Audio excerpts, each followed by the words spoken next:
मुझे सिर्फ फोन करके कही है कि ये जांच सब रुकवा दो, नहीं तो तुम्हारी जान चली जाएगी सर। उसके पीछे सर उनका भाई सचिन मौर्य मेरे पीछे लगा हुआ, मेरे घर के आगे पीछे रहता है, बंदूक लेके घूम रहा है।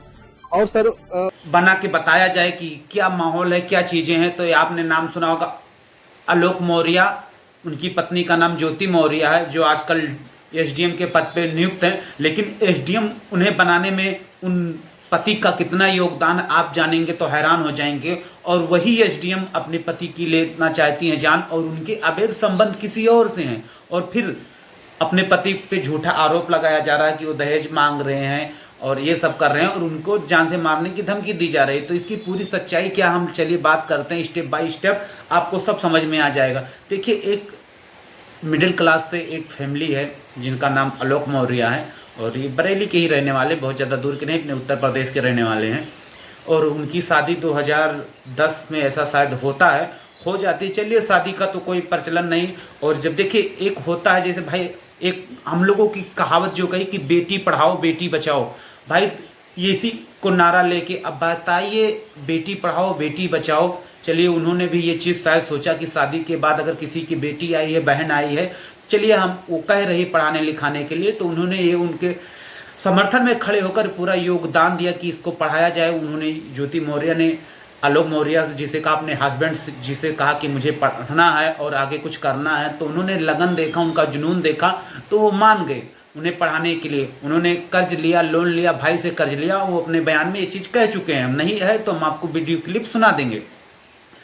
कुछ दिन ऐसे चलता रहा, उसके बाद ज्योति मौर्य जी की नौकरी लग जाती है भाई, अच्छे रैंक आते पूरे इंडिया से, वो 16 नंबर रैंक लेके आती हैं और एसडीएम के पद पे कुछ दिन बाद नियुक्त हो जाती हैं। लेकिन नियुक्त तो हो जाती भाई, और इनके पति छोटा मोटा कोई सरकारी जॉब कर रहे हैं, मान लीजिए एक सफाई कर्मी थे, और देखिए एक अब लेबल देखिए भाई, ये सफाई कर्मी है और ये एसडीएम बन गई, अभी इनका लेबल ये हो गया भाई। अब आप सोचिए, अगर आप ही अगर आपकी लेवल ये है और आप यहाँ पे हैं, तो आप क्या आप नीचे आना चाहते हैं? और सेम डिमांड ये ज्योति मौर्य के दिमाग में आया कि वो नीचे नहीं आना चाहती थी, और पति इनके ऊपर जा नहीं सकते। देखिए, पति ने उन्हें ये सोच के पढ़ाया कि चलिए इनकी पावर यहाँ तक होगी, इनकी हाईएस्ट मैं इनको ऊपर तक ले जाऊँ, तो शायद मेरा भी नाम होगा कि नहीं इनकी पत्नी है, वो गर्व से ये बोल सकेंगे नहीं मेरी ये पत्नी है।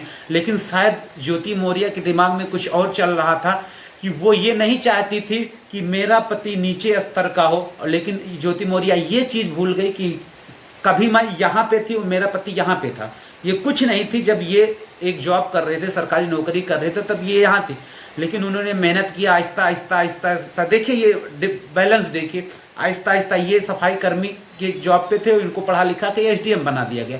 फिर इनकी भाई कुछ दिन जॉब करते रहे, बनारस गए, हर जगह जॉब किए। उसके बाद इनकी एक कोई है, वो नाम नहीं लेना चाहते, उनसे इनका अवैध संबंध हो गया, अवैध संबंध हो गया।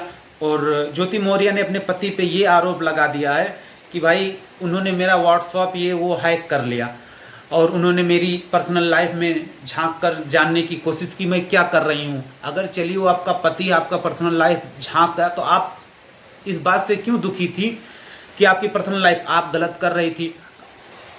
आलोक मौर्य ने डायरेक्टली ये बयान दिया है भाई कि उन्होंने अब अपने आवास पे, सरकारी आवास पे उन्होंने अवैध संबंध करते हुए नंगे हाथों पकड़ा है।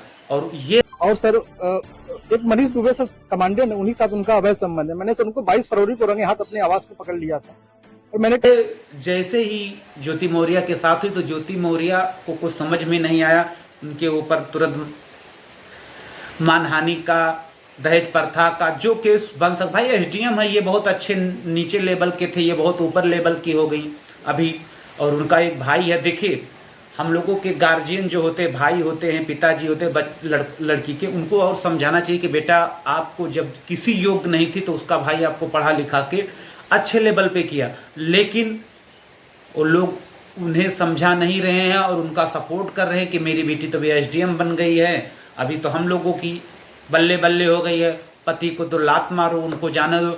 लेकिन ये चीज़ आप सोच लीजिए, ये चीज़ गलत मैसेज समाज में जा रहा है।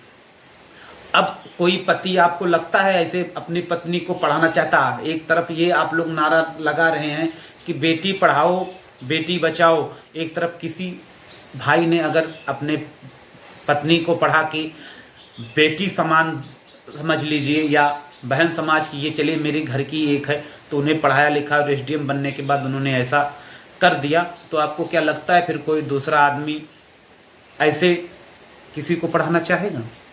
हम लोग मिडिल क्लास के फैमिली हैं, जो एक बार धोखा हो जाता है तो पूरे 10-20 गांव में लोग वैसे काम करने के लिए सोचते नहीं हैं।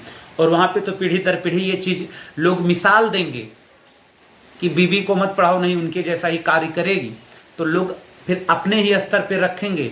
और तो भैया, और देखिए एक चीज़ मैं कहना चाहता हूँ, देखिए कोई एक चीज़ मैं आपको दिखाना चाहता हूँ। एक आर्टिकल है, ये देखिए, शायद इसमें आपको दिखा नहीं, इसमें आर्टिकल में क्या लिखा है, निशा बांगरे, ज्योति मौर्य, ये दोनों महिलाएं आज सफल हैं, बस फर्क सिर्फ इतना है, ज्योति मौर्य ने पति को छोड़ा और निशा बांगरे ने पति के लिए नौकरी छोड़ी। आप सोचिए, यहाँ पे किसी महिला को, भाई हम बहुत अच्छे से ये नहीं कह सकते नहीं ज्योति मौर्य गलत हो गई तो हर एक महिला गलत हो जाएगी, और निशा बांगरे एक है, उन्होंने पति के लिए अपनी नौकरी छोड़ दी। तो यहाँ पे दोनों पक्ष को देखा जाए, चलिए कोई एक गलत हो गया समाज में, लेकिन गलत मैसेज बहुत जल्दी लोगों के दिमाग और जहन में उतर जाते हैं, सही मैसेज बहुत जल्दी नहीं उतरते। तो भैया आप लोगों से विनती है कि अगर कुछ हमने गलत बोला हो तो माफ़ी चाहूँगा, और वीडियो में कुछ भी अच्छा लगा हो तो वीडियो को लाइक और चैनल को सब्सक्राइब जरूर करिए। धन्यवाद फ्रेंड।